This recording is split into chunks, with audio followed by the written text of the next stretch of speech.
समय ऐसे ही बीत रहा था। मोनिका, रिवंश, राहुल और गीता चारों ही बहुत अच्छे दोस्त बन चुके थे। उनका साथ में घूमना फिरना होता रहता था। मोनिका, गीता और राहुल तीनों के ही फाइनल एग्जाम आने वाले थे, इसलिए तीनों ही सैर सपाटा छोड़कर अपनी पढ़ाई में मगन हो गए। उनके फाइनल एग्जाम चल रहे थे। जिस दिन उनका आखिरी एग्जाम था, चारों ने मिलाकर कहीं बाहर घूमने का प्लान बनाया। उन चारों ने एक एडवेंचर ट्रिप पर जाने का फैसला किया। चारों ही रिवंश की गाड़ी से निकल गए। वे हंसते गाते अपनी ट्रिप पर चले जा रहे थे कि तभी उनकी गाड़ी का टायर पंचर हो गया। उनकी गाड़ी में एक्स्ट्रा टायर भी नहीं था। सभी ने चारों तरफ देखा तो दूर दूर तक जंगल ही जंगल नजर आ रहा था। थोड़ी देर में शाम होने वाली थी और रात के समय जंगल में ठहरना खतरनाक हो सकता था। गीता और मोनिका दोनों ही डरने लगीं। राहुल ने उन्हें समझाया कि तुम डरो मत, हम तुम्हारे साथ हैं, तुम्हें कुछ नहीं होगा। मोनिका राहुल से प्यार करने लगी थी, परंतु दोनों में अभी किसी ने भी अपने प्यार का इजहार नहीं किया था। दूसरी तरफ रिवंश और गीता भी एक दूसरे को चाहते थे और उनका भी कुछ ऐसा ही हाल था। प्यार दोनों करते थे, परंतु इजहार करने से डर लगता था। अब मोनिका को एहसास हुआ कि यदि हम इस जंगल में खो गए तो क्या होगा। राहुल ने अपना फोन निकाला तो देखा वहां फोन के नेटवर्क भी नहीं थे। राहुल ने गुस्से में अपने फोन को नीचे फेंकते हुए कहा, यहाँ तो फोन के नेटवर्क भी नहीं है। रिवंश ने भी अपना फोन देखा और मोनिका, गीता ने भी। वास्तव में उस इलाके में नेटवर्क नहीं थी। ये बड़ी ही अजीब बात थी। आज देश का कोई भी कोना ऐसा नहीं था जहां फोन के नेटवर्क ना हो, पर इस जगह पर फोन के नेटवर्क नहीं थे। सबने अपने फोन को अपनी जेब में डाला और चारों एक साथ निकल पड़े। उन्होंने सोचा, चलो कुछ दूर चलते हैं, शायद कोई पंचर वाले की दुकान मिल जाए। थोड़ी दूर चलने के बाद ही गीता बोली, अब मैं थक गई, मुझसे नहीं चला जाता।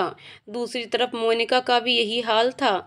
चारों ने निश्चय किया कि कुछ देर आराम कर लें, परंतु रात का अंधेरा गहराने लगा था। उन्होंने रात में कहीं सुरक्षित स्थान पर ठहरने की सोची। चारों ने एक दूसरे का हाथ पकड़ा और चल पड़े। बड़ी अजीब बात थी कि उस सड़क पर उनकी गाड़ी के अलावा कोई भी गाड़ी तो क्या, कोई पैदल राही भी दिखाई नहीं दे रहा था। ऐसा लग रहा था जैसे कि यहाँ किसी हॉरर मूवी का सीन हो, जहाँ चारों तरफ केवल सन्नाटा ही सन्नाटा हो।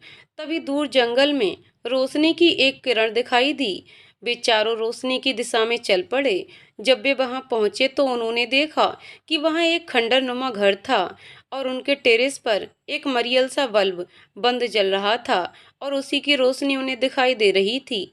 जब वे सब वहां पहुंचे तो गीता और मोनिका एक साथ बोली, ये बहुत ही खौफनाक जगह लग रही है, हम अंदर नहीं जाएंगे, चलो हम वापस चलते हैं।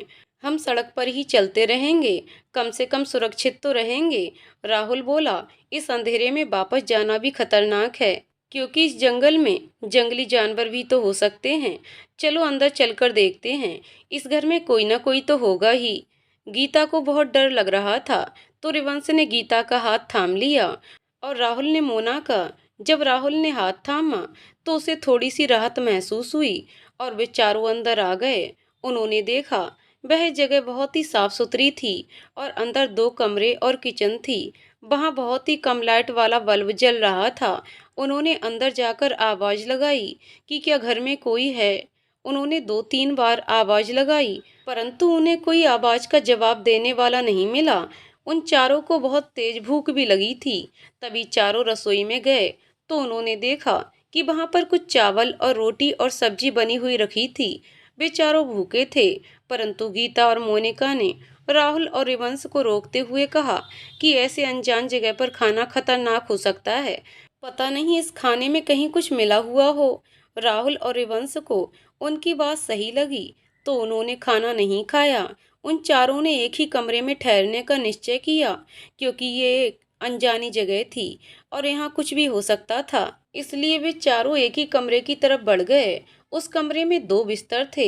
एक बिस्तर पर राहुल और रिवंश लेट गए और दूसरे बिस्तर पर गीता और मोनिका। हालांकि वे चारों बहुत थके हुए थे, परंतु चारों में से भूख और डर के कारण नींद किसी को भी नहीं आ रही थी। अभी रात का पहला पहर ही बीता होगा कि तभी उन्हें कुछ आवाज सुनाई दी। वे चारों उठकर बैठ गए उन्होंने देखा कि 4-5 लोग उस घर में प्रविष्ट हो रहे हैं। चारों के पास ही हथियार हैं। उनकी वेशभूषा से ऐसा लग रहा था जैसे कि वह लोग चोर हैं। उन्होंने अपने हथियार वहीं रखे और एक साथ किचन की तरफ बढ़ गए। उन्होंने किचन में बैठकर भरपेट खाना खाया। इसी बीच राहुल, रेवंश, गीता और मोनिका उस घर की खिड़की से बाहर जा चुके थे और उन्हें छुपकर देख रहे थे। खाना खाने के बाद उन लोगों में से एक ने एक दीवार में मुक्का मारा तो फर्श एक तरफ से खिसक गया। राहुल और वे तीनों देखकर हैरान हो गए। वहां एक सुरंग थी।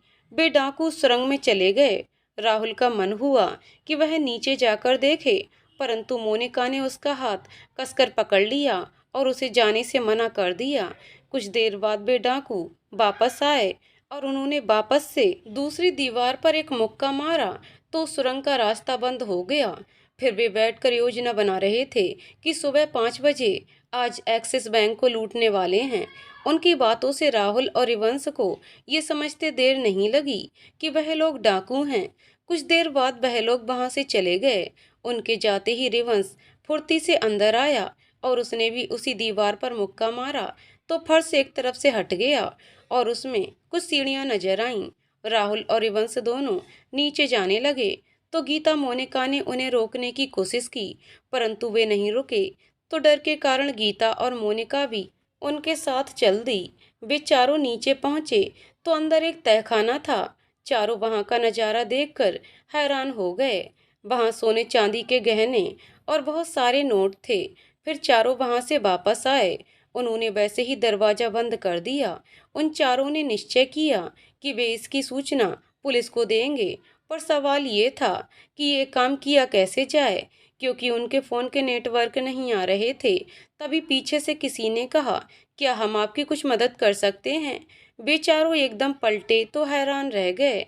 उनके पीछे वे गुंडे हथियारों के साथ खड़े थे। वे चारों उन्हें देखकर घबरा गए। गुंडे रहस्यमयी हंसी हंसने लगे और उस समय उनकी शक्ल बहुत ही डरावनी लग रही थी, जिसे देखकर मोना और गीता भय से कांपने लगीं। उन्हें इस प्रकार डरते हुए देखता रिवंश और राहुल ने उन्हें अपने पीछे छुपा लिया। तभी उन गुंडों में से एक बोला, तुम दोनों आशिक हो और अपनी महबूबा को बचाने के लिए अपनी जान भी दे सकते हो। राहुल बोला, जवान संभाल कर बात करो। राहुल की बात सुनकर वे सभी बहुत जोर जोर से हंसने लगे।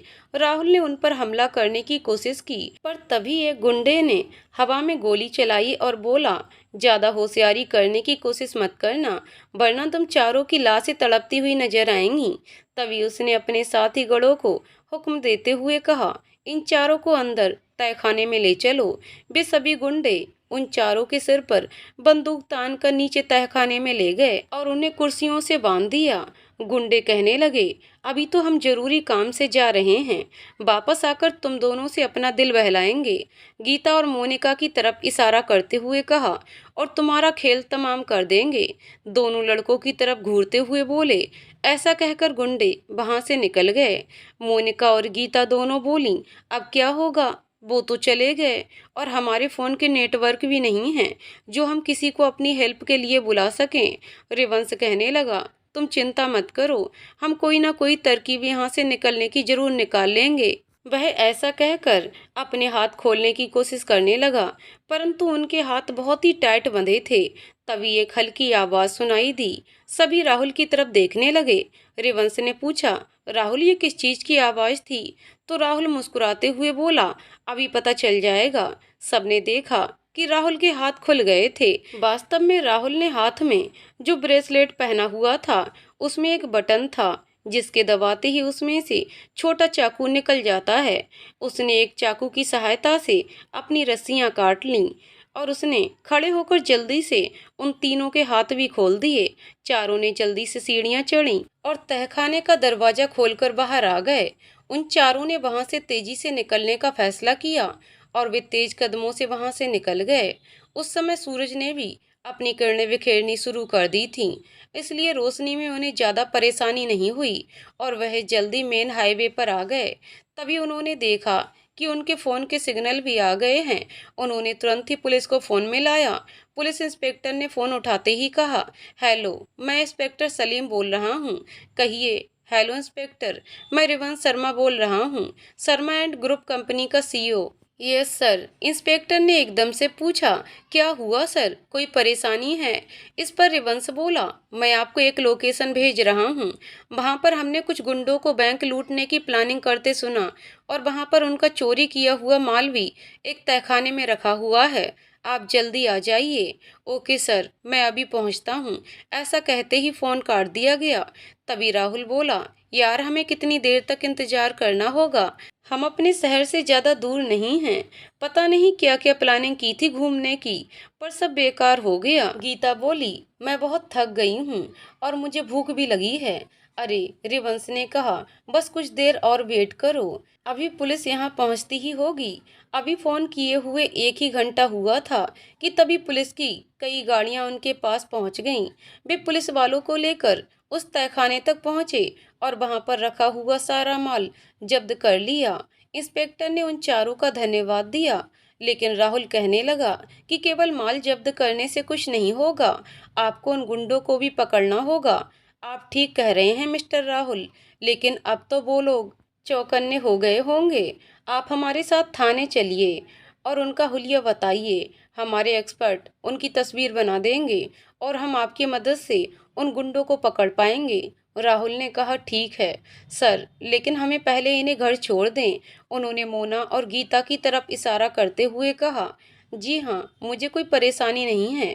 और इसके साथ वे पुलिस की गाड़ी में बैठकर आ गए। इंस्पेक्टर ने एक पुलिस वाले को उनकी गाड़ी ठीक करवा कर थाने लाने के लिए कहा। गीता और मोनिका अपने फ्लैट में आ गए। वे बहुत थकी हुई थीं और भूखी भी थीं। आते ही रूपा ने पूछा, अरे दीदी, आप इतनी सुबह सुबह कैसे वापस आ गईं? आप दोनों तो घूमने गई थी ना अपने दोस्तों के साथ। अरे रूपा दीदी, बस पूछिए मत, बड़ी मुश्किल से जान बची है, गीता ने सोफे पर पसरते हुए कहा। रूपा की आंखें हैरानी से फैल गईं और वह आकर उन दोनों के पास खड़ी हो गई और पूछने लगी, दीदी क्या हुआ? मोनिका ने उन्हें सारी बात बताई तो रूपा ने कहा, भगवान का लाख लाख शुक्र है दीदी, आप दोनों सुरक्षित हैं। तभी गीता बोली, दीदी बस कुछ खाने के लिए ले आइए, कल से कुछ भी खाना नहीं खाया है, फिर मुझे बहुत तेज नींद भी आ रही है। ठीक है, रूपा ऐसा कहकर उनके लिए नूडल्स बनाकर ले आई, क्योंकि खाना बनाने में वक्त लगता केवल नूडल्स ही थे जो इतनी जल्दी बन सकते थे। नूडल्स खाकर वे दोनों अपने कमरे में जाकर सो गईं। दूसरी तरफ रिवंश और राहुल ने हुलिया बयान करने पर पुलिस वालों ने उन पांचों गुंडों की तस्वीर बना ली और उसे सभी थाने में मेल कर दिया। तभी इंस्पेक्टर सलीम ने उन दोनों से कहा कि जब वे लोग पकड़े जाएंगे तो आपको एक बार तफ्तीश के लिए आना होगा। राहुल और रिवंश ने सहमति में सिर हिला दिया और वापस घर आ गए। ऐसे ही कुछ दिन बीत गए। एक दिन रिवंश के पास थाने से फोन आया, सर वह लोग पकड़े गए हैं, आपको एक बार पहचानने के लिए थाने आना होगा। रिवंश ने कहा, ठीक है। तभी रिवंश ने राहुल को अपने केबिन में बुलाया और राहुल को सब बातें बताईं। अब राहुल और रिवंश अच्छे दोस्त बन चुके थे। वे दोनों एक साथ थाने पहुंचे और थाने में जाकर उन दोनों ने सभी गुंडों को पहचान लिया और इस प्रकार उन्हें जेल में डाल दिया गया। गुंडों का सरदार बोला, मिस्टर रिवंश शर्मा, ज्यादा दिन तक मुझे इस जेल में कैद कोई नहीं रख सकता। मैं जिस दिन इस जेल से बाहर आऊंगा तुम्हारी जिंदगी तबाह कर दूंगा, याद रखना मुझे। उसने इतना ही कहा था कि इंस्पेक्टर ने उसे घूंसा मारा। रिवंश और राहुल वहां से वापस अपनी कंपनी आ गए। मोनिका और गीता का कॉलेज भी समाप्त हो चुका था और वे रेगुलर ही ऑफिस जाने लगीं। मोनिका की वजह से अब शर्मा कंपनी और मिस्टर पार्कर की कंपनी आपस में बिजनेस पार्टनर बन चुके थे। इसके साथ ही अब वे अच्छे दोस्त भी थे, इसीलिए उन सब का एक दूसरे की कंपनी में आना जाना लगा रहता था। अब रिवंश और गीता का प्यार परवान चढ़ने लगा था, परंतु अभी मोनिका ही ऐसी थी जो राहुल को प्यार तो करती थी, परंतु अभी उसने अपने प्यार का इजहार नहीं किया था। इसकी वजह ये थी, वह चाहती थी कि वह पहले अपने करियर पर फोकस करे और जब एक अच्छा मुकाम पा ले तब वह राहुल के सामने अपने प्यार का इजहार करे। इसी तरह 6 महीने बीत गए। एक दिन रिवंश ने गीता से कहा कि मेरे मम्मी पापा तुमसे मिलना चाहते हैं। ये सुनते ही गीता घबरा गई। उसका मन घबराने लगा कि कहीं ऐसा ना हो रिवंश के माता पिता उसे नापसंद ना कर दें। यदि ऐसा हुआ तो वह क्या करेगी? लेकिन रिवंश ने उसका हाथ थामते हुए कहा कि मेरे मम्मी पापा बहुत अच्छे हैं, वे तुम्हें दिल से स्वीकार कर लेंगे, तुम्हें डरने की कोई जरूरत नहीं है। उन दोनों की ये बातें मोनिका को भी पता चली, तो मोनिका ने गीता के हाथों को थामते हुए कहा कि तू घबरा मत, तू इतनी अच्छी है ना, तुझे कोई नापसंद कैसे कर सकता है। उन दोनों की बातें सुनकर गीता को थोड़ी तसल्ली हुई। फिर रिवंश ने कहा, मैं शाम को 6 बजे तुम्हें तुम्हारे फ्लैट से पिक कर लूंगा, तुम तैयार रहना। गीता ने सहमति में सिर हिला दिया और वह वापस अपने फ्लैट पर आ गई।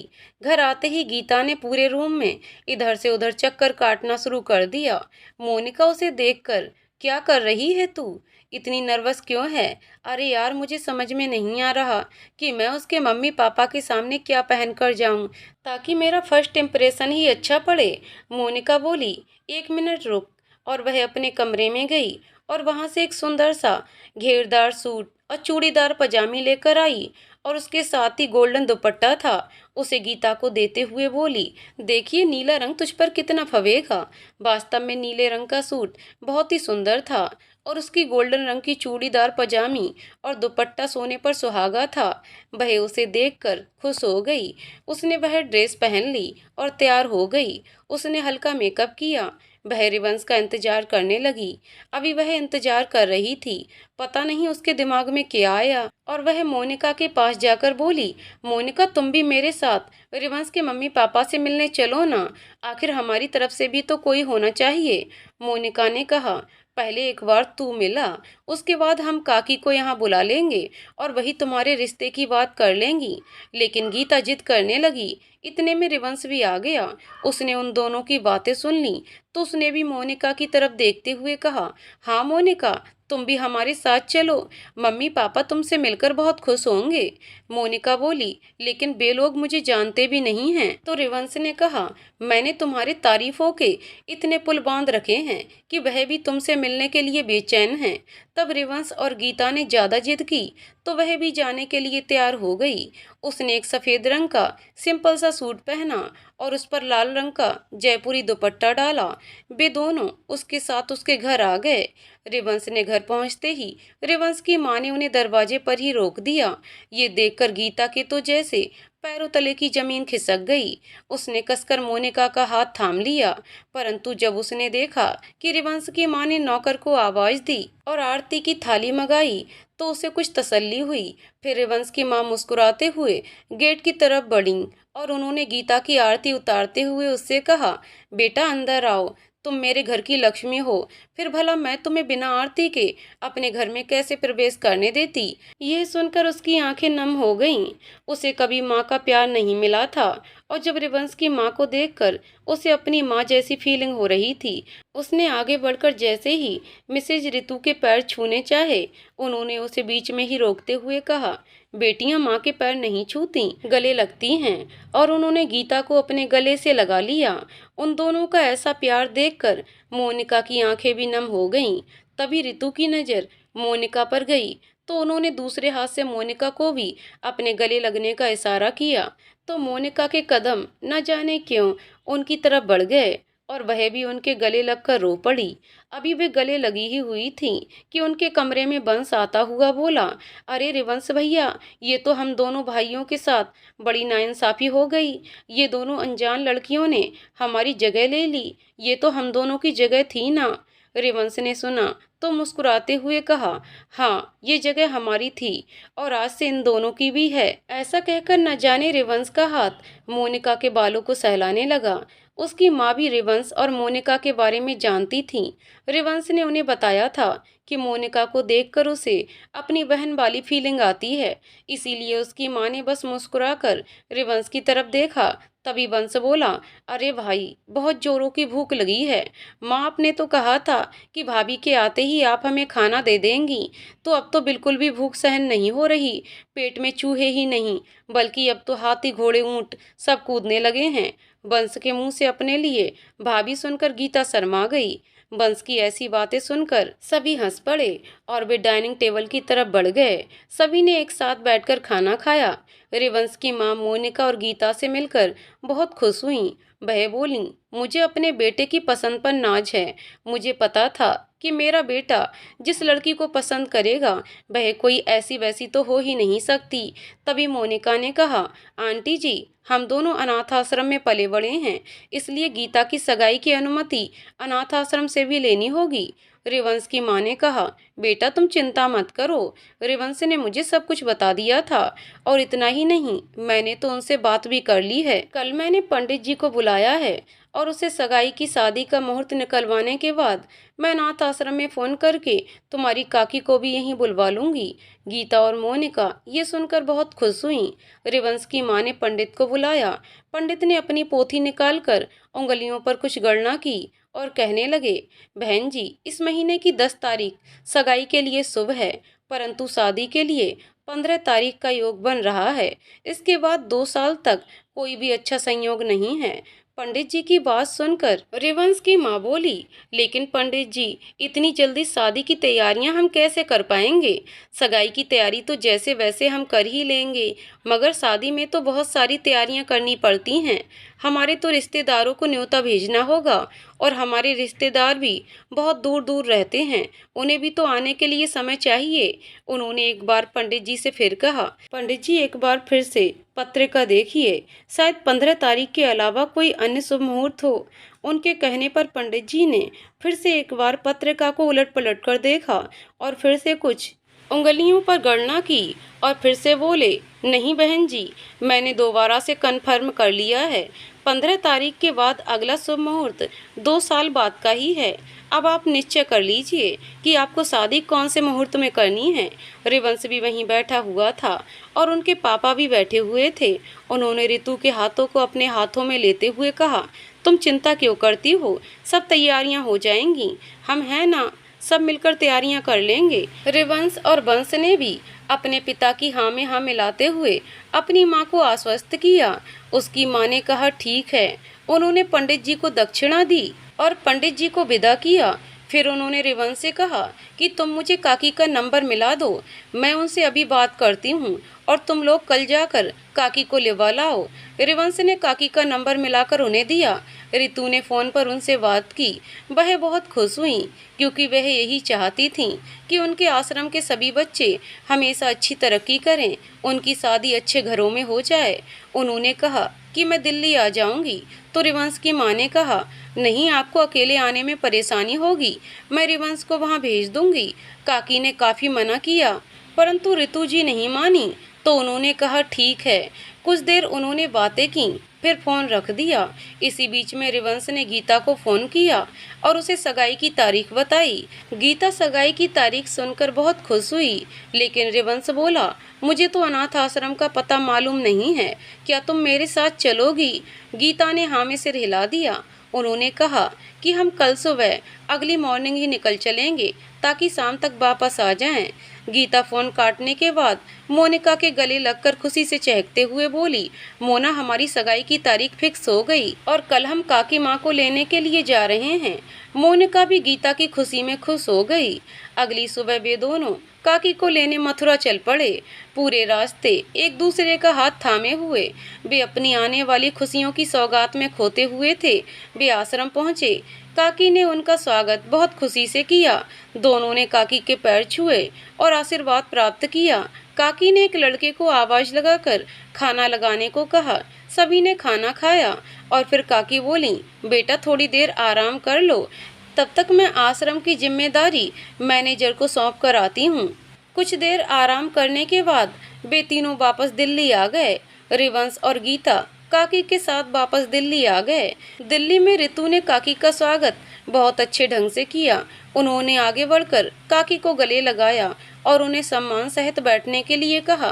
काकी भी रितु से मिलकर बहुत खुश हुई। चाय नाश्ता करने के बाद काकी बोली, मिसेज रितु, यहाँ पर किसी अच्छी सी जगह पर बुकिंग करा दीजिए ताकि हम वहीं से गीता की शादी की सारी रस्में पूरी कर सकें। उनके पास में ही एक धर्मशाला थी जो कि उन्हीं की थी। उन्होंने शादी की अरेंजमेंट धर्मशाला में करने को कहा तो काकी तुरंत मान गईं, क्योंकि पास रहकर शादी की रस्में करने में उन्हें थोड़ी सुविधा रहती है। इसके बाद काकी, गीता और मोना धर्मशाला में आ गईं। अगले दिन उन्होंने मॉल जाने का सोचा ताकि वे गीता की सगाई और शादी के लिए कपड़े खरीद सकें। चारों ने मिलकर मॉल जाने का प्लान बनाया। उधर काकी और रितु ने भी गहने खरीदने के लिए जाने की प्लानिंग की। वे चारों कपड़े खरीदने के लिए निकल गए और काकी व रितु जी सुनार के यहाँ चली गईं। मॉल में रिवंश ने गीता से कहा कि तुम अपनी सगाई और शादी दोनों के लिए अपनी पसंद की ड्रेस पसंद कर लेना। तो गीता ने मोना से कहा कि मुझे बताओ ना कौन सी ड्रेस खरीदनी चाहिए, मैं तो बहुत कंफ्यूज हो रही हूँ। उसने ड्रेस हाथ में लेते हुए कहा। गीता अपना लहंगा पसंद करने लगी और दूसरी तरफ राहुल और रिवंश दोनों जेंट्स शोरूम गए। राहुल ने रिवंश के लिए शेरवानी दिखाने के लिए कहा। उधर गीता मोनिका से, देखो ये दो लहंगे मुझे पसंद आ रहे हैं, पर मुझे समझ में नहीं आ रहा कि मैं दोनों में से कौन सा सगाई के लिए रखूं, कौन सा शादी के लिए। उनमें से एक लहंगा हल्के गुलाबी रंग का था और उसका दुपट्टा गोल्डन था। मोनिका ने कहा, सगाई के लिए ये रख लो। जबकि दूसरा लहंगा सुर्ख लाल रंग का था। उसका दुपट्टा ऐसा लग रहा था जैसे कि आसमान के सारे सितारे उसमें जोड़ दिए गए हों। दोनों ने वो लहंगे पसंद कर लिए। तभी सेल्स गर्ल्स बोली, मैम आपको इन लहंगों की मैचिंग के सैंडल दिखाती हूँ, मुझे यकीन है कि आपको बहुत पसंद आएंगे। ठीक है, वे उसके साथ चल दी। वे सैंडल वास्तव में उन ड्रेस से परफेक्ट मैच कर रहे थे। उन्होंने वे भी खरीद लिए। गीता बोली, तू अपने लिए कुछ ले ले। तो मोनिका बोली, तुझे तो पता है ना मुझे कपड़े खरीदने का शौक नहीं है, मेरे पास कपड़े हैं। गीता नहीं मानी। उसने भी अपने लिए नीले रंग का लांचा ले लिया और उसका दुपट्टा लाल कलर का था। उनकी शॉपिंग पूरी हुई तो उन्होंने रिवंश को फ़ोन लगाया। तो रिवंश ने कहा कि तुम एंट्रेस पर आ जाओ, वहीं मिलते हैं।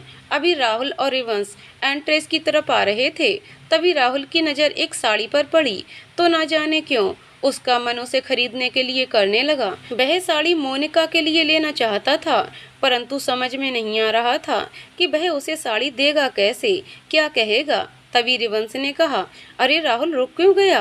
राहुल अपने ख्यालों में खोया हुआ था। उसने कुछ नहीं कहा।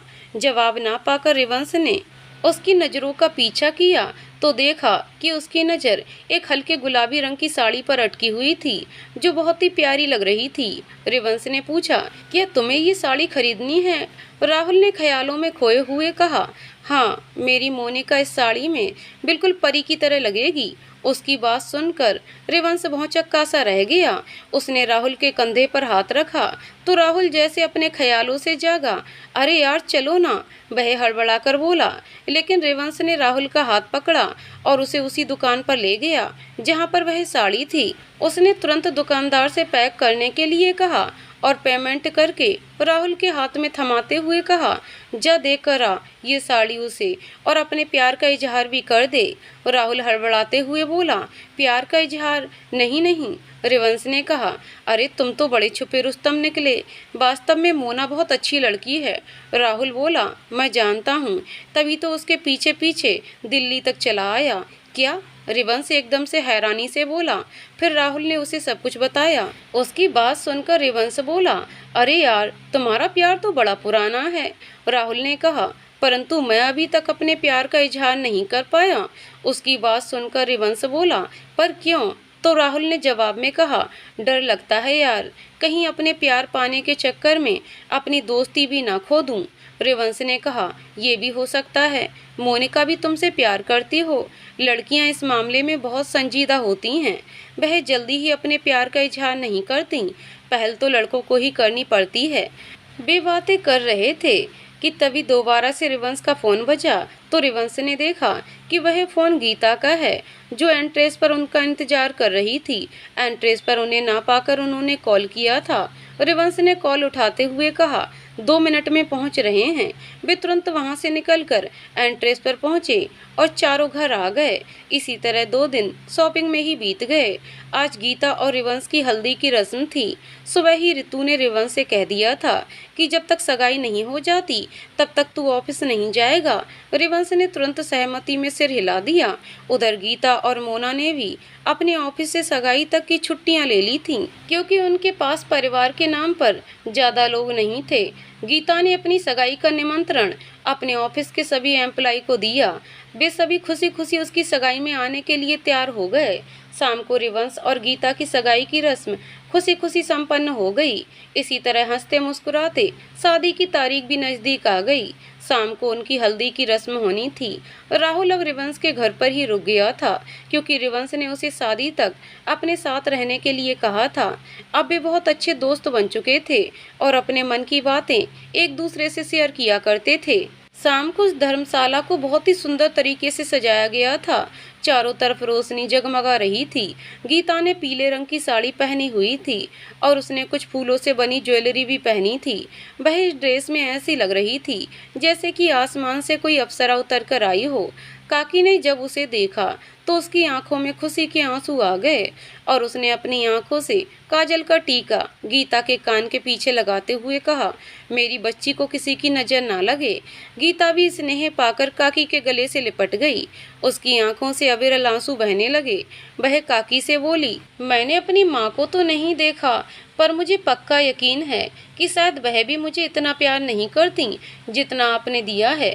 यदि उन्होंने मुझसे कभी प्यार किया होता तो वो मुझे कभी अनाथ आश्रम के बाहर छोड़कर नहीं जाती। ऐसा कहते कहते वह जोर जोर से रोने लगी। तभी मोनिका बोली, अरे आज खुशी का दिन है, रोने का नहीं। गीता बोली, हाँ मोना, तू ठीक कह रही है। भला मुझ जैसे अनाथ के जीवन में खुशियाँ कहाँ से आती। ये तो भगवान का शुक्र है कि उसने मुझ जैसी अनाथ की झोली में तेरे जैसी दोस्त और काकी जैसी माँ डाली है, जिसके सहारे आज मैं इस मुकाम पर पहुँची हूँ। तभी पीछे से रितु ने कहा, खबरदार, जो फिर तुमने अपने आप को अनाथ कहा तो तू आज से अनाथ नहीं है, मैं हूं ना तेरी माँ। तभी दूसरी तरफ से रिवंश के पिता आए और बोले, हाँ बेटा, आपकी माँ ठीक कह रही हैं, आज से ये आपकी माँ है और मैं आपका पापा। तभी बंस भी गीता के पैरों में बैठते हुए बोला, और मैं हूँ आपका छोटा भाई बंस शर्मा। इतना प्यार देकर गीता की आंखों में खुशी के आंसू आ गए। उधर मोनिका की आंखों में भी आंसू छलछला गए। उसने अपने आंसुओं को छुपाने की बहुत कोशिश की, परंतु नाकाम रही। रितु ने उसके आंसुओं को देख लिया था और उन्होंने तुरंत मोनिका के आंसुओं को पोंछते हुए कहा, बेटा, आज से मैं तुम्हारी माँ हूँ। जब गीता मुझे माँ कहेगी तो तुम उसकी दोस्त हो, इस नाते मैं तुम्हारी भी माँ हूँ। माँ, मोनिका ऐसा कहते हुए पता नहीं कहाँ खो गई। तभी उसके सर में तेज दर्द हुआ और वह लड़खड़ाकर नीचे गिर गई। मोना की ऐसी हालत देखकर वहां खड़ा हुआ राहुल तुरंत दौड़कर आया। राहुल और रिवंश दोनों ही उसे हॉस्पिटल लेकर गए। डॉक्टर ने मोना का चेकअप किया और कहा कि मन में किसी गहरे बोझ और डिप्रेशन के चलते ये बेहोश हो गई थी। घबराने की कोई बात नहीं है, कुछ समय में ये बिल्कुल ठीक हो जाएगी, पर कोशिश कीजिएगा ये हमेशा खुश रहे। ठीक है डॉक्टर साहब, राहुल ने तुरंत डॉक्टर साहब से कहा। कुछ समय बाद मोनिका को होश आया तो उसने कहा, अरे आप मुझे यहाँ क्यों लेकर आए? चलिए, आज तो गीता की हल्दी की रस्म है ना, चलो जल्दी घर चलते हैं। ठीक है, दोनों ने एक साथ कहा। वे धर्मशाला में पहुँचे तो वहाँ का माहौल बहुत ही गंभीर बना हुआ था। वे सभी मोनिका को लेकर परेशान थे। जब उन्होंने मोनिका को सही देखा तो उनकी जान में जान आई। गीता तुरंत मोना के पास दौड़कर गई और उसे गले लगते हुए बोली, तू मेरी जान, तू ठीक तो है ना? उसकी बात सुनकर मोना बोली, हाँ यार, मैं बिल्कुल ठीक हूँ। इतनी जल्दी मैं तेरा पीछा नहीं छोड़ने वाली। चल हल्दी की रस्म शुरू करते हैं। इस प्रकार सभी हल्दी की रस्म में मगन हो गए। मोनिका ने रिवंश और गीता दोनों को हल्दी लगाई। मोनिका ने अपने दोनों हाथों में कुछ हल्दी ली और राहुल की तरफ बढ़ी, पर पता नहीं क्या हुआ, उसने अपने कदम पीछे हटा दिए। वह एक एक कदम पीछे हटा रही थी कि उसका पैर न जाने किस चीज में अटका कि वह एकदम से गिरने वाली थी।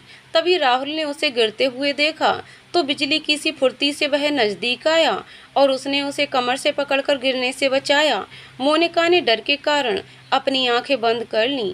मोनिका के हल्दी से भरे दोनों हाथ उसके सीने पर थे और राहुल की सफ़ेद शर्ट पर मोनिका के हाथों की छाप अपना रंग छोड़ चुकी थी, परंतु मोनिका ने अभी तक अपनी आंखें बंद कर रखी थीं। राहुल एकटक उसके चेहरे को निहार रहा था। वह ये भी भूल गया था कि आसपास बहुत लोग हैं। सभी का ध्यान उन्हीं की तरफ था और उन्हें ये समझते देर ना लगी कि राहुल मोनिका को चाहता है। तभी रिवंश ने खांसने का नाटक किया तो राहुल अपने होश में आया और उसने धीरे से कहा, मोना आप ठीक हैं? मोनिका के कानों में जब राहुल की आवाज आई तो उसने धीरे से अपनी आंखें खोल दी। उसने देखा कि राहुल उसके इतने करीब है तो एकदम से 2 कदम पीछे हट गई और उसने सॉरी कहा और वहां से चली गई। राहुल उसी दिशा में तब तक देखता रहा जब तक मोनिका उसे दिखाई देना बंद नहीं हो गई। राहुल उसी दिशा में एकटक देखे जा रहा था जिस दिशा में अभी अभी मोनिका गई थी। तभी रिवंश उसके नजदीक आया और उसकी आंखों के आगे अपना हाथ हिलाया। तब कहीं जाकर राहुल का ध्यान भंग हुआ। रिवंश बोला, अरे भाई इतने गौर से देखेगा तो कहीं उसे नजर ही ना लग जाए। उसकी बात सुनकर राहुल झेप गया। ये बात गीता के कानों तक भी पहुंच गई थी। फिर गीता ने तुरंत रिवंश से पूछा, मुझे कुछ समझ नहीं आ रहा, ये सब क्या चल रहा है? रिवंश ने कहा, आज रात को तुम मुझसे धर्मशाला के पीछे वाले गार्डन में मिलना, तब मैं तुम्हें सारी बातें डिटेल में बताऊंगा। तभी काकी की आवाज आई, गीता इधर आ। गीता तुरंत वहां से काकी के पास आ गई। काकी ने उसके हाथ में एक धागा बांधते हुए कहा कि ये धागा मंत्रों से अभिमंत्रित है, ये तुझे जीवन में कभी किसी की नजर नहीं लगने देगा। ऐसा कहकर उसने वह धागा गीता के बाजू पर बांध दिया। गीता भी काकी के गले लग गई। हल्दी की रस्म पूरी हो चुकी थी, इसीलिए रितु ने उससे जाने की अनुमति मांगी। रितु के सब रिश्तेदार वापस उनके घर आ गए और अगले दिन मेहंदी की रस्म के लिए आने को कहा। रात का वक्त करीब 11 बज रहे होंगे। रिवंश धर्मशाला के पीछे वाले गार्डन में आ चुका था। उधर गीता और मोनिका कमरे में एक साथ बैठकर कल की मेहंदी की रस्म के समय खुद से धमाल करने का सोच रही थी। वह सोच रही थी कि वे रात में एक डांस कंपटीशन रखें जो कि सभी के लिए एक सरप्राइज हो। तभी उसके फोन पर रिवंश का मैसेज आया। गीता ने फोन पर देखा तो उसे याद आया कि रिवंश ने उसे रात में गार्डन में बुलाया था। याद आते ही उसने मोनिका से कहा, अच्छा मोना, बहुत रात हो गई है, अब हमें जाकर सो जाना चाहिए, बाकी की तैयारियां हम कल दिन में कर लेंगे। मेहंदी की रस्म तो रात को होनी है, अब मुझे बहुत नींद आ रही है। और वह अपने दोनों हाथों को उठाकर जमाई लेने लगी। मोनिका को भी ऐसा लगा शायद गीता वास्तव में थक गई है, इसीलिए उसने गुड नाइट कहा और अपने कमरे में आ गई। उधर गीता ने जब देखा मोनिका को अपने कमरे में जाकर दरवाजा बंद कर लिया है तो उसने एक शॉल उठाई और अपने आप को ऊपर अच्छे से लपेटी इधर उधर देखते हुए चोरी छिपे कमरे से निकलने लगी। वह आसपास सावधानी से देख रही थी क्योंकि काकी ने मना किया था कि शादी से पहले उन्हें अकेले में नहीं मिलना है। परंतु गीता रिवंश का कहा भी तो नहीं टाल सकती थी और दूसरा उसे मोनिका से जुड़ी सभी बातें भी जाननी थी, इसीलिए वह चुपचाप से धर्मशाला के पीछे गेट से गार्डन में पहुंच गई। वहां उसने स्विमिंग पूल के पास सीढ़ियों पर रिवंश को बैठे देखा जो अपने हाथों से स्विमिंग पूल के पानी को उछाल रहा था। वह रिवंश के पास पहुंची तो थोड़ा गुस्सा दिखाते हुए कहा, कितनी देर लगा दी, मैं कब से तुम्हारा इंतजार कर रहा हूँ। गीता ने उसके चेहरे पर नाराजगी देखी तो उसने तुरंत उसके गले में अपनी बाहें डालते हुए मुस्कुराकर देखा और सॉरी कहा तो उसका गुस्सा ऐसे छूमंतर हो गया मानो कभी भी नाराज था ही नहीं और वह गीता को एकटक निहारने लगा। तुरंत गीता को एहसास हुआ तो वह एकदम से रिवंश से थोड़ा अलग हटकर वहीं उसकी बगल में बैठ गई और पूछने लगी, तुम शाम को राहुल से क्या कह रहे थे? रिवंश ने अनजान बनते हुए कहा, कब, किससे? उसे गीता को छेड़ने में बड़ा मजा आ रहा था तो गीता ने उसका कान पकड़ते हुए कहा, अच्छा मुझे परेशान करने की कोशिश कर रहे हो? तुम शाम को मोना के बारे में राहुल से क्या बातें कर रहे थे, मुझे बताओ। तभी रिवंश ने कहा, अरे वह मेरी होने वाली साली है तो मैं उसके बारे में कुछ भी कह सकता हूँ। गीता ने उसे घूर कर देखा तो रिवंश ने कहा, अरे ऐसे मत देखो, कम से कम 2 दिन और मुझे चैन से रह लेने दो, फिर तो शादी के बाद मुझे तुम्हारा ही हुक्म बजाना है। उसने इस तरह मासूमियत से कहा कि गीता को हंसी आ गई। गीता को हंसते हुए देखकर रिवंश शरारत करना छोड़कर उसे प्यार से निहारने लगा। फिर वह एकदम से सीरियस हो गया और उसने राहुल के बारे में गीता को सब कुछ बता दिया। उसे ये भी बताया कि राहुल मथुरा से दिल्ली केवल मोनिका के लिए ही आया है। वह मोनिका से बहुत प्यार करता है, परंतु उसे डर लग रहा है कि कहीं मोनिका उसके प्यार को रिजेक्ट ना कर दे, इसीलिए उसने अभी तक इजहार नहीं किया है। गीता कुछ सोचते हुए बोली, रिवंश मैं जानती हूँ मोनिका कभी आगे से अपने प्यार का इजहार नहीं करेगी, क्योंकि उसने अपने जीवन में बहुत कुछ खोया है, इसीलिए अब वह जल्दी किसी पर विश्वास नहीं कर पाती। उसे इतना सीरियस देखकर रिवंश ने पूछा, ऐसा आखिर क्या हुआ मोनिका के साथ? तभी गीता ने उसके अतीत के बारे में बताते हुए कहा, मोनिका की एक बहुत ही प्यारी फैमिली थी। उसमें उसका भाई राजीव, उसके मम्मी पापा थे। जैसे एक खुशहाल फैमिली होती है, बिल्कुल वैसे ही थी। उसका भाई और मोनिका बिल्कुल ऐसे ही झगड़ते और प्यार करते थे, जैसे आमतौर पर सभी भाई बहन करते हैं। लेकिन एक दिन एक ऐसा हादसा हो गया जिसने उस खुशहाल फैमिली की सारी खुशियां छीन ली। हुआ एक दिन, मोना के मम्मी पापा को कुलदेवी के मंदिर जाना था और मोनिका का उस दिन एग्जाम था, इसीलिए वह उनके साथ नहीं जा सकी। उनके ही एक विश्वास पात्र नौकर ने अपनी किसी पुरानी रंजिश के चलते या पता नहीं पैसों के लालच में उनकी गाड़ी में कुछ खराबी कर दी, जिसके कारण उसके मम्मी पापा और भाई राजीव के साथ गाड़ी पहाड़ से नीचे खाई में गिर गई, जिसमें उसने अपने माँ पापा और भाई को खो दिया। और इतना ही नहीं, उसके साथ तो इससे भी बुरा, उसके सभी नज़दीकी रिश्तेदारों ने उसके सारे बिजनेस और घर को हड़प लिया और उसे अनाथ आश्रम में भेज दिया गया। उसी अनाथ आश्रम में मेरी उससे मुलाकात हुई थी। उस समय उसकी मानसिक हालत ऐसी थी कि वह बस एक जिंदा लाश की तरह ही लगती थी। काकी माँ एक भली औरत हैं, उन्होंने उसका बहुत अच्छे से ध्यान रखा और बिल्कुल एक बेटी की तरह उसका पालन पोषण किया और उसे अच्छे से अच्छे डॉक्टर को दिखाया। तब कहीं जाकर मोनिका की हालत में सुधार आया। परंतु अब भी कभी कभी उसे अपने अतीत की बातें याद आती हैं या उसके दिमाग पर किसी चीज़ का ज़्यादा प्रेशर होता है तो वह वैसे ही बेहोश हो जाती है जैसे कि आज हो गई थी। इसीलिए मोनिका को जब ये पता चला कि उनके किसी विश्वास पात्र नौकर ने ही ये एक्सीडेंट करवाया है, तो तब से वह जल्दी से किसी पर विश्वास नहीं करती और प्यार करना तो बहुत दूर की बात है। मुझे नहीं लगता कि वह कभी राहुल को स्वीकार करेगी।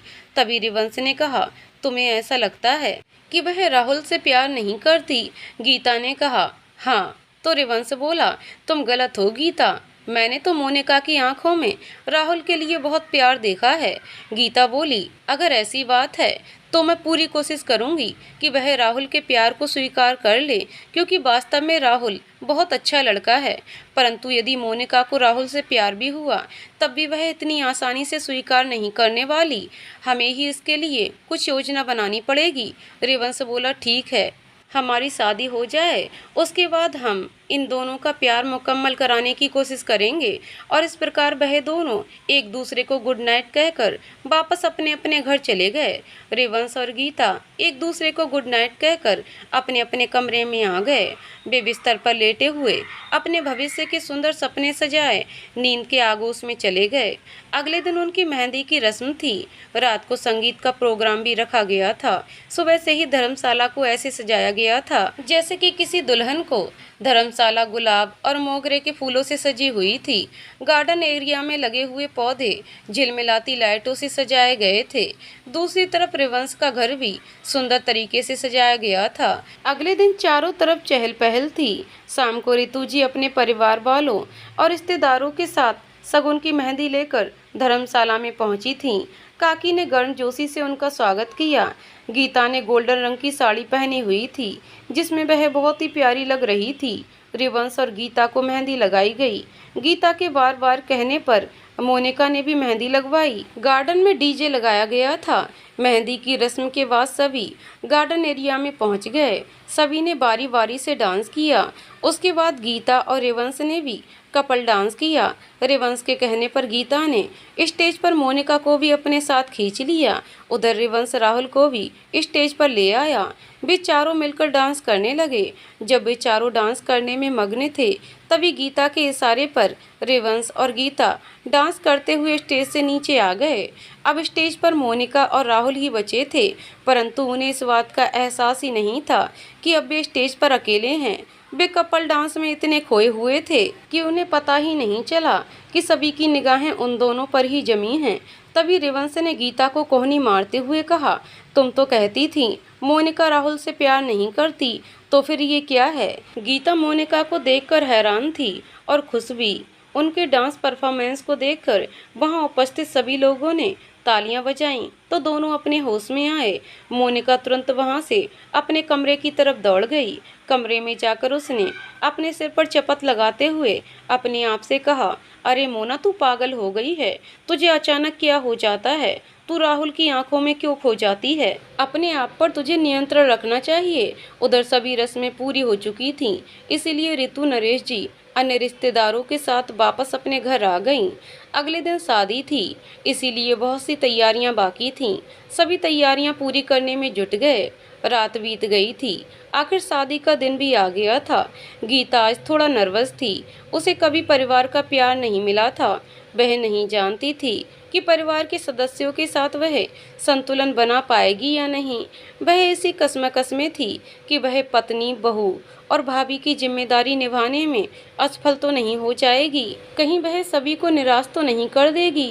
यही सोचकर वह अंदर ही अंदर डर रही थी। जब मोना ने उसे उदास देखा तो वह उसके नजदीक आई और उसने उससे उदासी का कारण पूछा। गीता ने तुरंत मोनिका के हाथों को अपने हाथों से कसकर पकड़ लिया और उसे अपने मन की दुविधा बताई। मोनिका के समझाने पर गीता के मन का डर समाप्त हो गया। गीता की जिंदगी में आखिर वह दिन आ ही गया था जिसका हर लड़की को इंतजार रहता है। आज गीता और रिवंश की शादी है।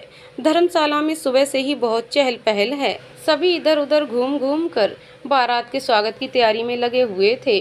मिस्टर पार्कर और उनके सभी एम्प्लॉई आज गीता की शादी में लड़की वालों की तरफ से शामिल हुए थे। मिस्टर पार्कर ने उन्हें आज की छुट्टी दी हुई थी। दूसरी तरफ रिवंश का भी घर काफी भरा भरा था। सभी डिस्कस कर रहे थे कि बारात में क्या पहनना है।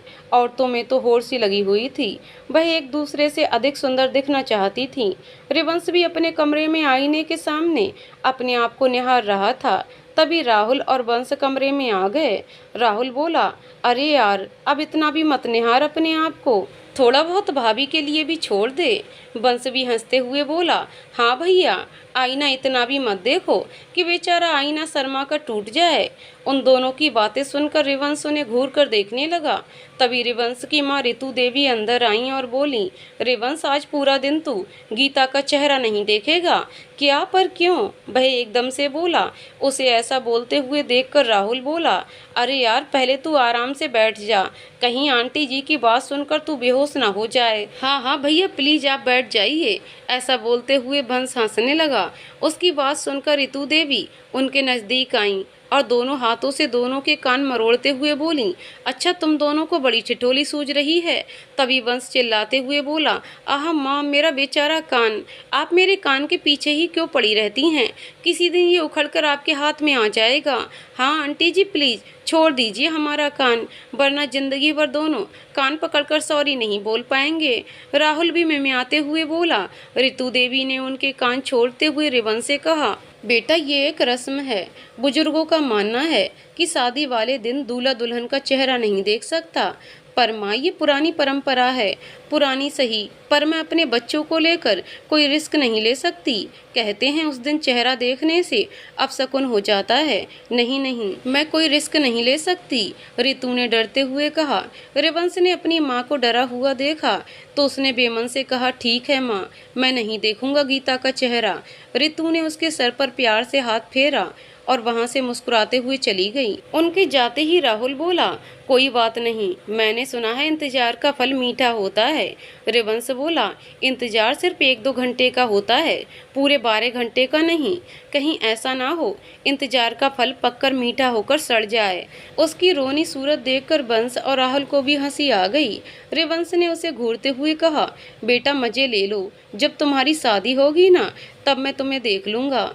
राहुल और वंश दोनों ही हंसते हुए कमरे से बाहर आ गए।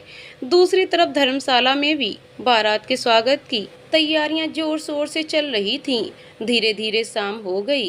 गीता दुल्हन बन चुकी थी। उधर रिवंश के घर से बारात निकलने की तैयारी हो गई। सभी नाचते गाते धर्मशाला की तरफ चल दिए। धर्मशाला घर से ज्यादा दूर नहीं थी, इसलिए थोड़े ही समय में बारात धर्मशाला पहुंच गई। दरवाजे पर मिस्टर पार्कर ने अपने सभी एम्प्लॉई के साथ खुद बारात का स्वागत किया। काकी ने माँ की सारी रस्में अदा की। रिवंश ने धर्मशाला के अंदर प्रवेश करते ही चारों तरफ अपनी नजरें दौड़ाईं। राहुल ने उसे छेड़ते हुए कहा, आय हाय इतनी बेताबी। रिवंश ने उसे गुस्से में देखा तो वह चुप हो गया। फिर रिवंश बोला, तुम मेरे दोस्त हो, पर ये मत भूलो कि तुम मेरी कंपनी के एक एम्प्लॉय भी हो। मैं तुम्हारा बॉस हूँ। अगर ज़्यादा मस्ती की तो कहीं ऐसा ना हो कि मैं तुम्हारे बोनस के साथ साथ तुम्हारी सैलरी भी काट लूँ। उसकी ऐसी बातें सुनकर राहुल मासूम बच्चे की तरह बोला, नहीं सर प्लीज आप ऐसा मत करना। उसकी रोनी सूरत देखकर रिवंश को हंसी आ गई। तभी बहुत सारी लड़कियों से घिरी हुई गीता दुल्हन के वेश में आई और थोड़ी दूरी से ही लड्डू का चूरा रिवंश के ऊपर डालकर वापस जाने लगी। ये एक रस्म होती है जो बारात के आने पर दरवाजे पर की जाती है। रिवंश ने गीता को देखने की लाख कोशिश की, परंतु वह लड़कियों से इस तरह से घिरी थी कि उसे केवल उसके हाथ के अलावा कुछ भी दिखाई नहीं दिया। वह हाथ भी उसे तब दिखे जब वह अपने हाथ उठाकर उसके ऊपर लड्डू का चूरा डाला था। फिर गीता वापस कमरे में चली गई। रिवंश बेचारा मुंह लटका कर रह गया। रिवंश सभी के साथ स्टेज पर पहुंच गया, जहां एक सोफा रखा हुआ था। उसे बहुत ही सुंदर तरीके से सजाया गया था। रिवंश ने गोल्डन कलर की शेरवानी पहनी हुई थी। शेरवानी में वह और भी सुंदर लग रहा था। तभी स्टेज के सामने से कुछ शोर सुनाई दिया तो रिवंश की नजर उस तरफ उठ गई। उसने देखा सुर्ख लाल रंग के जोड़े में गीता अप्सरा की तरह लग रही थी। रिवंश ने उसे देखा तो वह उससे अपनी नजरें हटा ही नहीं सका। उसके बगल में चल रही मोनिका ने हल्के गुलाबी रंग की एक साड़ी पहनी हुई थी, जिसका बॉर्डर काले रंग का था। उसने अपने बालों को खुला छोड़ रखा था।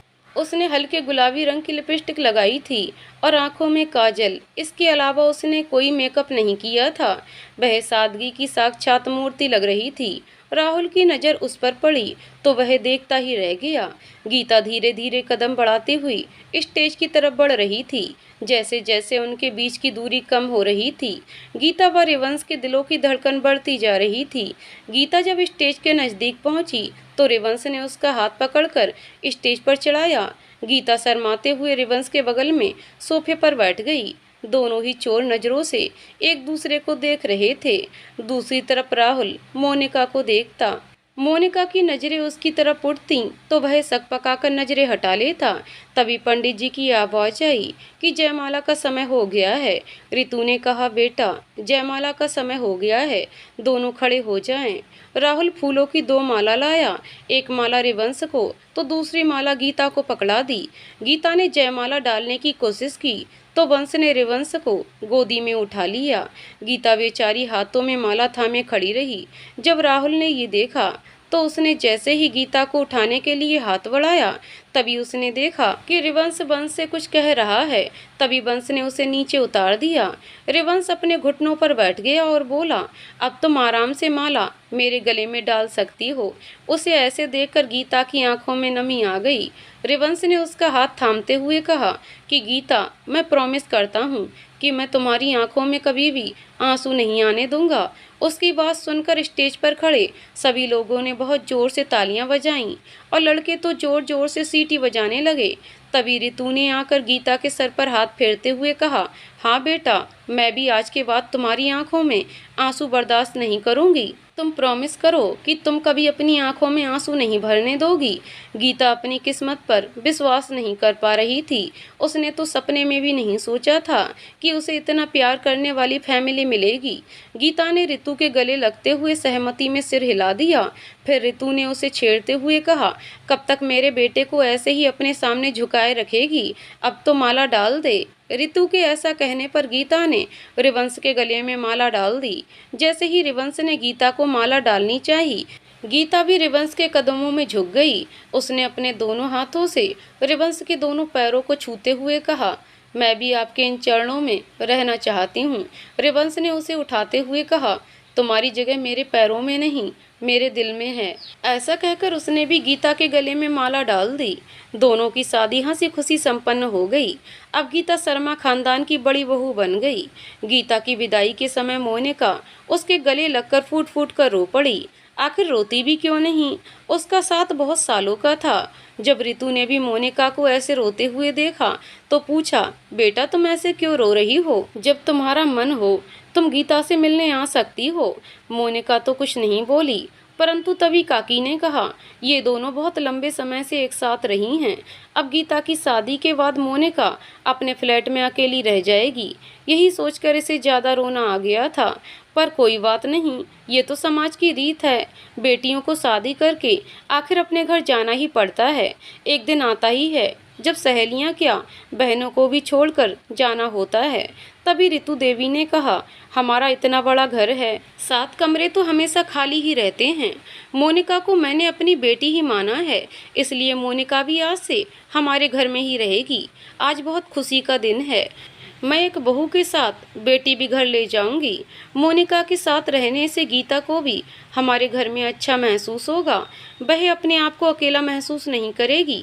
तभी वंश वहां आया और मोनिका से बोला, दीदी आप चलिए ना हमारे घर, आज से वह घर आपका भी है। वंश के मुंह से दीदी शब्द सुनकर मोनिका की आंखों में आंसू आ गए। उसे अपने भाई की याद आ गई। उसके भाई को उससे जब कोई काम करवाना होता था तो वह भी उसे दीदी कहकर पुकारता था। सभी की जिद करने पर मोनिका मान गई, परंतु उसने कहा कि आप मुझे गेस्ट की तरह ट्रीट नहीं करेंगी और मुझे घर का काम करने देंगी तो मैं वहाँ रह सकती हूँ। मोनिका की शर्त इतनी बड़ी भी नहीं थी कि पूरी ना हो। इस प्रकार दोनों सहेलियां फिर एक साथ हो गईं। अब वहाँ किसी की आंखों में आंसू नहीं थे। चारों तरफ खुशी का माहौल छा गया। बंस की तो मानो बरसों पुरानी हसरत पूरी हो गई हो। वह तो हमेशा से ही प्रार्थना करता था उसकी एक बड़ी बहन हो। आज मोनिका को पाकर उसकी ये इच्छा भी पूरी हो चुकी थी। रिवंश के घर में खुशी का माहौल था। सभी मेहमान अपने अपने घर जाने की तैयारी में थे। रितु देवी सभी रिश्तेदारों को मिठाई और तोहफे देने में व्यस्त थीं। पूरा दिन यूं ही निकल गया। दूसरी तरफ गीता और मोनिका दोनों एक ही कमरे में आराम कर रही थीं। रात भर शादी में जागने के कारण वे दोनों गहरी नींद में सोई हुई थीं। शाम को 5 बजे उनकी आंख खुली तो मोनिका ने गीता से कहा, तू यहीं रुक, मैं नीचे देख कर आती हूँ। गीता अकेली रूम में थी। मोनिका सीढ़ियों से उतरकर नीचे आई तो देखा रितु देवी घर के बाहर मेन गेट पर हाथ हिलाकर किसी को विदा कर रही थीं। मोनिका ने आकर रितु देवी को नमस्ते कहा और बोली, आंटी हम इतनी देर तक सोते रहे, आपने हमें जगाया क्यों नहीं? तो रितु ने कहा, मेरी बच्ची तुम रात भर की जगी हुई थी तो फिर तुम्हें भला कैसी जगाती? मोनिका ने कहा, आंटी रात भर की जागी हुई तो आप भी थीं। रितु देवी ने उसके सर पर प्यार से हाथ फेरते हुए कहा, बच्ची मैं माँ हूँ। माँ खुद परेशानी उठा सकती है, परंतु वह कभी अपने बच्चों को परेशान नहीं करती। मोनिका बस उन्हें प्यार से देखे जा रही थी। फिर दोनों अंदर आ गईं। सभी मेहमान अपने अपने घर जा चुके थे। तभी रितु देवी ने कहा, अच्छा तू बैठ, मैं तेरे लिए खाने के लिए कुछ लाती हूँ। ऐसा कहते हुए वह किचन की तरफ चल दी। तभी उन्होंने पीछे पलटते हुए कहा, क्या गीता भी जाग गई है? मोनिका ने कहा, हाँ आंटी जी, वह भी जाग गई है, बस फ्रेश होने के लिए वॉशरूम में गई है। अच्छा ठीक है, तुम जाओ और गीता को ले आओ, तब तक मैं तुम्हारे लिए नाश्ता टेबल पर लगाती हूँ। ठीक है। ऐसा कहकर मोनिका कमरे की तरफ चल दी। उसने कमरे में जाकर देखा तो मोनिका नहाकर साड़ी हाथ में लेकर खड़ी थी, परंतु उसे साड़ी पहनी नहीं जा रही थी। जब मोनिका को गीता ने कमरे में आते हुए देखा तो उसकी तरफ उदासी भरी नज़रों से देखा और कहा, मेरी हेल्प करना साड़ी पहनने में। मोनिका बोली, मुझे भी कहाँ आती है साड़ी पहननी। तभी उसने अपना फ़ोन उठाया और यूट्यूब पर साड़ी पहनने के तरीके देखने लगी। आखिरकार गीता साड़ी पहनने में सफल हो ही गई, लेकिन जब तक उसने साड़ी पहनी तब तक रितु देवी नीचे से कई बार आवाज़ें लगा चुकी थीं। अरे तुम क्या कर रही हो, आ जाओ, नाश्ता ठंडा हो रहा है। और मोनिका बस 2 मिनट कहते कहते आधा घंटा हो गया था। रितु देवी काफ़ी थक चुकी थीं, इसीलिए उन्होंने ऊपर जाकर उन्हें बुला लाने का कष्ट नहीं किया और वह थक कर डाइनिंग टेबल पर ही बैठ गईं। तभी गीता सीढ़ियों से नीचे आई। उसने हल्की नीले रंग की साड़ी पहनी हुई थी, हाथों में मैचिंग की चूड़ियाँ पहनी हुई थीं और उसने हल्की लिपस्टिक और एक बहुत छोटी सी बिंदी लगाई हुई थी। गले में मंगलसूत्र और माथे पर सिंदूर, ऐसा लग रहा था मानो साक्षात लक्ष्मी जी सीढ़ियों से उतरकर नीचे आ रही हूँ। थकी होने के बावजूद भी ऋतु देवी उसे देखते ही खड़ी हो गईं और उसे हाथ पकड़कर डाइनिंग टेबल पर बिठाते हुए कहा, बैठो, सुबह से सो रही हो, भूख लगी होगी, कुछ खा लो। परंतु गीता ने चेयर पर बैठने से पहले ऋतु देवी के पैर छूने चाहे, परंतु जैसे ही गीता झुकी, ऋतु देवी ने उसे तुरंत उठाते हुए कहा कि बेटियां पैर नहीं छूती। खबरदार, जो तूने आज के बाद कभी मेरे पैरों को छूने की कोशिश भी की, तेरी जगह मेरे दिल में है। ऐसा कहकर उन्होंने अपनी दोनों बाहें फैला दी और बोली, मेरे सीने से लग जा और आज के बाद तुम मुझे ऐसे ही नमस्ते किया करोगी। गीता हंसते हंसते ऋतु के सीने से लग गई। मोनिका ये सब खड़ी देख रही थी। उसकी आंखों में खुशी साफ नजर आ रही थी। जब ऋतु ने उसे देखा तो उसे भी अपनी तरफ आने का इशारा किया। मोनिका भी आकर उसके सीने से लग गई। फिर दोनों नाश्ता करने बैठ गईं। तभी उधर से राहुल, रिवंश और वंश तीनों भी अंगड़ाई लेते हुए नीचे आते हुए नजर आए। उन्होंने भी आकर ऋतु देवी के पैर छुए और नाश्ता करने बैठ गए। जल्दी करो, मुझे बहुत तेज भूख लगी है, जल्दी से खाना सर्व करो। ऋतु देवी ने हंसते हुए उन सभी के लिए खाना प्लेट में लगा दिया और खुद बैठकर उनको खाते हुए निहारने लगी। आज ऐसा लग रहा था कि जैसे उनका घर स्वर्ग बन गया हो। सभी के नाश्ता करने के बाद बंस बोला, माँ, आज तो भैया की सुहागरात होगी। उसके मुंह से सुहागरात शब्द सुनकर मोनिका, गीता, राहुल, रिवंश चारों ही उसे हैरानी से देखने लगे। तो वंश सभी को इस तरह अपनी ओर घूरते हुए पाकर बोला, क्या हुआ, आप सब मुझे ऐसे क्यों देख रहे हो? तभी ऋतु देवी ने उसके सर पर चपत लगाते हुए कहा, वह इसलिए तुझे ऐसे देख रहे हैं कि नालायक, तू अपनी माँ के सामने सुहागरात की बातें कर रहा है, तुझे थोड़ी बहुत शर्म है या नहीं?